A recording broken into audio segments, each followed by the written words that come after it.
shit. 2 words, Meg. That's all it took to plunge an entire family into a mystery that more than 16 years later remains unsolved. Sorry to start this off with a little vulgarity. Viewer and listener discretion is advised. But it's very fitting for this episode that word, oh shit, is going to be part of it. I know you looked at me like, what? Are we recording? Did you already press live? Why did you say that? But either way, how rude of me not to introduce my co-host and my lovely wife, Meg. Hello. What a week. Whew. I feel like we haven't been in the studio in a little bit. We did the Stay Out of My Fridge podcast the other day in the kitchen, but we're back in the Beard Law studio because there's air conditioning. It's a little bit toasty. Yes, it is. Supposed to be worse the next couple days, though. Yay! But it could always be much worse, just like this story. Because, Meg, in the early morning hours of May 14th, 2008, so this is a pretty newer one, you know what I mean? 17 years ago, almost. No, I was going to say almost to the day, but it was May 14th. I was thinking September in my brain. 19-year-old Brandon Swanson disappeared in rural Minnesota. He had just called his parents after getting his car stuck in a ditch. They stayed on the phone with him, Meg, for nearly 50 minutes, guiding him towards safety, or so they thought.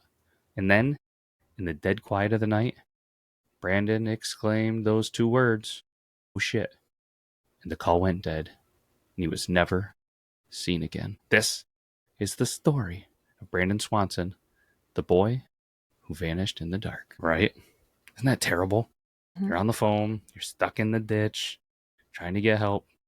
Shit, gone, never to hear. That is gotta be one of the parents' worst nightmares ever. Unbelievable, right? So that's, ladies and gentlemen, people of the universe, is why I said shit to start the episode.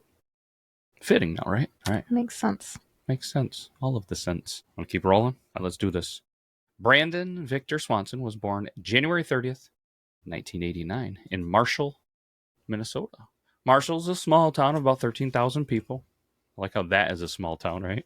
Yeah, right. Surrounded by farmland and just over 150 miles southwest of Minneapolis. So just to kind of put it on the map for you guys, it's kind of a common theme, you know what I mean? It's the kind of place where you know your neighbors, you wave to strangers, and you can't really go anywhere without running into someone that you've probably known since kindergarten, or at least they're friends. I mean, pretty familiar, kind of hitting home, right, from us. I mean, small town, much less than 13,000 people. Just typical. Small time vibes, yeah. Small town vibes, you know, and Minnesota's probably a lot like where we are, you know what I mean? Other than, you know, different taxes, different all that other stuff. But Brandon, he was described by friends and family as someone who was intelligent, friendly, and independent. At 19, he was attending Minnesota West Community and Technical College in Canby, studying wind energy, an industry that was really starting to boom in Minnesota at the time. Lived at home with his parents still, and Brian and Annette, and he had a really close-knit circle of friends, you know, just good family, good kid. Gonna do some wind energy. They tried to do that in lovely Hammond near us, and Hammond people said, no windmills. They're too ugly. Why would we want all that money? Bet you're kicking yourselves in the old ass now, Hammond, aren't you? Instead, they're going to fill it full of solar panels. And you know what? Brandon wasn't kind of the type of person just to take off without telling someone where he was going. He wasn't a thrill seeker. He was responsible with his life ahead of him. And that's kind of the part of what makes this case so haunting. You know, it's crazy. I mean, like I said, he's got everything going. He's just there, gets stuck in the ditch. Just, I mean, how many times in cases have we done just kind of wrong place, wrong time sometimes, you know? Yeah. Man. It's unfortunate. Very much so. Let's talk about the night of May 13th, 2008.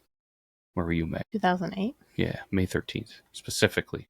Like, I don't know where I was 2 weeks ago. I was probably working. Probably working, I feel you. I was definitely working.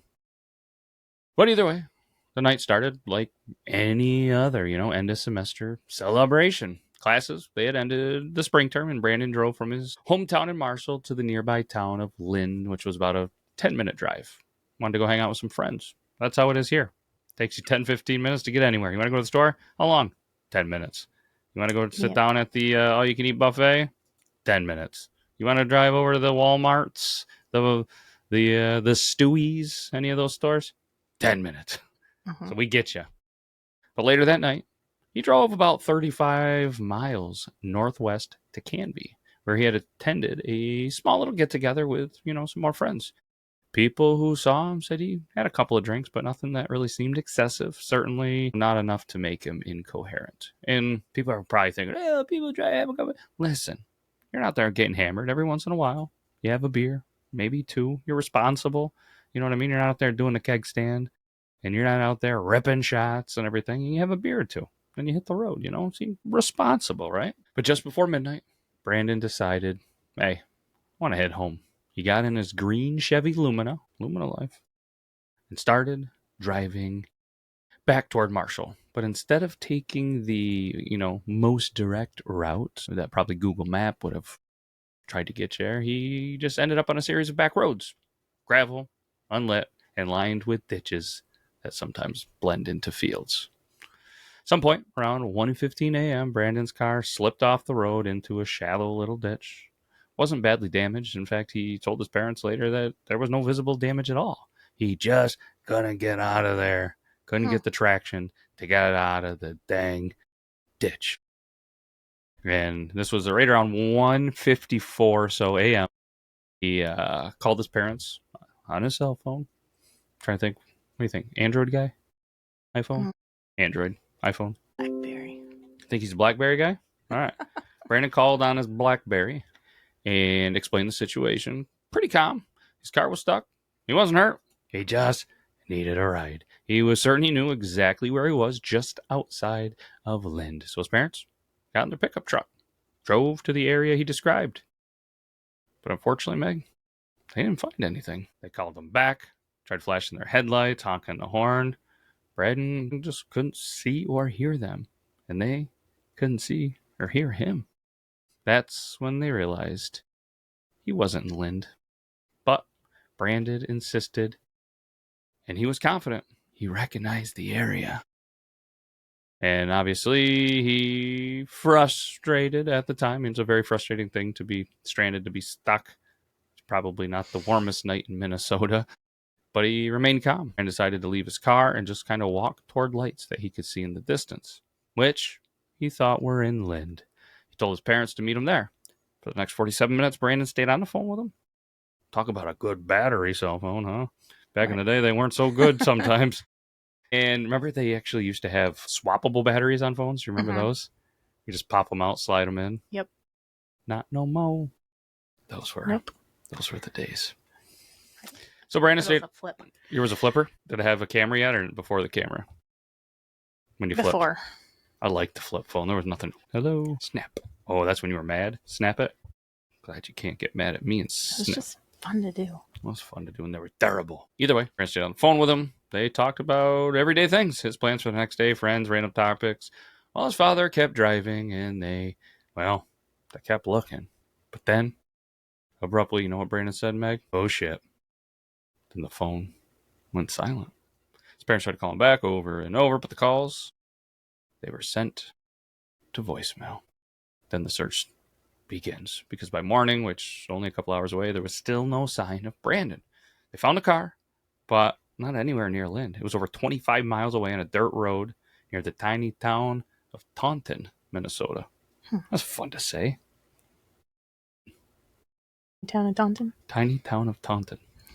Triple T. Check that out on Tuesdays right here at Beard Law Studio. But the terrain around the car was pretty tricky. Unlit gravel roads, tall grass, and fields that bordered by drainage, ditches, and small creeks. I mean, I can picture this area in my brain. It's like so many places around here. Just going down that dirt road still.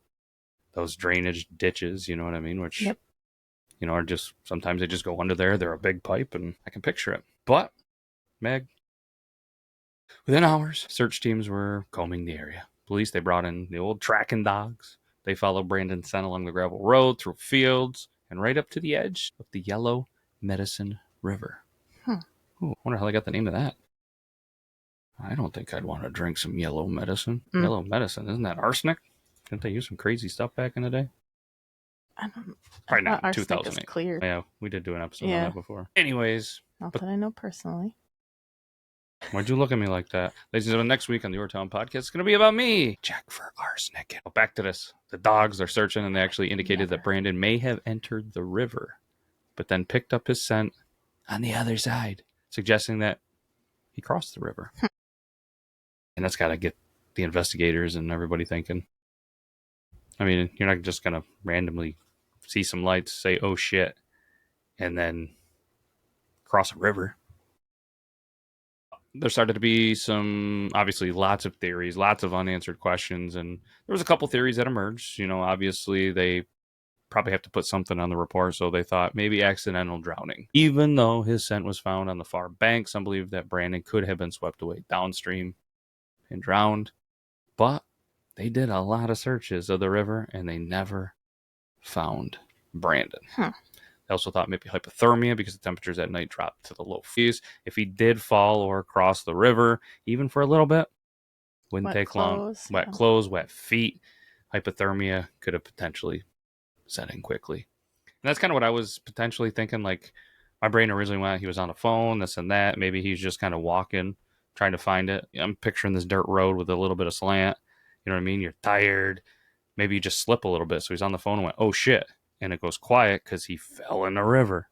You know what I mean? Maybe even got disoriented a little bit, crosses the river, hypothermia sets in, you know. Then obviously though, we can't rule out foul play. You know what I mean? Some people think that Brandon could have encountered someone after crossing the river, maybe before, maybe, you know, they approached him. He said there was mention of lights being there, so maybe it was, but it's just, I don't know, it's one of those things. It's a small town. You know everybody. You wouldn't think just somebody random's going to do that in a back road. I'm confused too of the towns. Like, why was he saying it was this town, but it was clearly this where they found it, you know? Right. It's interesting. You got to think, you know, Google Maps and all those services, you know, were real prevalent in 2008. Cell phone service wasn't even great, you know? But again, there's no evidence of a struggle. There's no evidence of another person, you know? And then they thought maybe, you know, he just got disoriented. Rural Minnesota at night is pitch black. Without That's landmarks. What I was thinking. The disorientation. Just turned around. Just got turned around, kind of got lost. The headlights, again, it's late. There's really no landmarks. It's easy to misjudge distance and direction. Maybe he just got lost and then wandered into some bad terrain and collapsed. I don't know. It's, again, these are all just kind of theories. We don't obviously really know, but despite what we do know is despite countless searches, some continuing annually to this day, there's never been a trace of Brandon Swanson anywhere. They ever. did find his car, though. They got the car, but nothing else. No phone, no clothes, no body, which is weird, right? But because of this, obviously his parents, they became advocates for missing persons legislation in Minnesota, leading to the passage of Brandon's Law in 2009, which requires police to immediately begin investigating cases involving missing adults, removing the old waiting period that often delayed searches. So that's a good law. But for Brian and Annette Swanson, the pain of not knowing has never gone away, will never go away. And that they've actually said that the hardest part isn't believing their son is dead. It's imagining how he spent his last moments. Right? So that's what you think, disoriented? Yeah. I think so. Yeah. So, did they, do the cell phone tower pings? I don't know if they quite had that technology. Or if they did, you'd have to imagine it went dead right where he was. You know what I mean? It's not going to turn back on, especially those, it's just wild to me that if it was hypothermia, if it was something like that, they would have found it. They searched everywhere. You know what I mean? They're going to find a body. I mean, you would assume. You don't know how long they went and that. And if it's kind of what I'm picturing in my brain, it's probably thick, dense woods. You know, it's not like they could just throw up a drone like they can nowadays with the heat maps and be able to find things. But something seems off. I thought the hypothermia, but you're going to find, you would think, you know what I mean? And yeah. I mean, even to this day, if there's a body there, you're going to find bones. Eventually, you would think it's been, 17 years? It's unfortunate. So then you start to say, maybe it was some foul play. You know, he talked about the lights. Maybe they threw him in, pushed him in, brought him somewhere. I don't know. It's wild. But just remember, when you drive those empty Minnesota back roads at night, it's easy to see how someone could just vanish. No streetlights, no traffic, just miles of darkness and the sound of your own footsteps. And somewhere out there, along the yellow Medicine River, lies the answer to what happened to Brandon Swanson. But until the answer comes, all we have is a phone call, a father's memory of searching in the dark, and those two final words. Oh shit. That's all we got. This Yore Town Podcast. I got nothing else. What about you? Nope.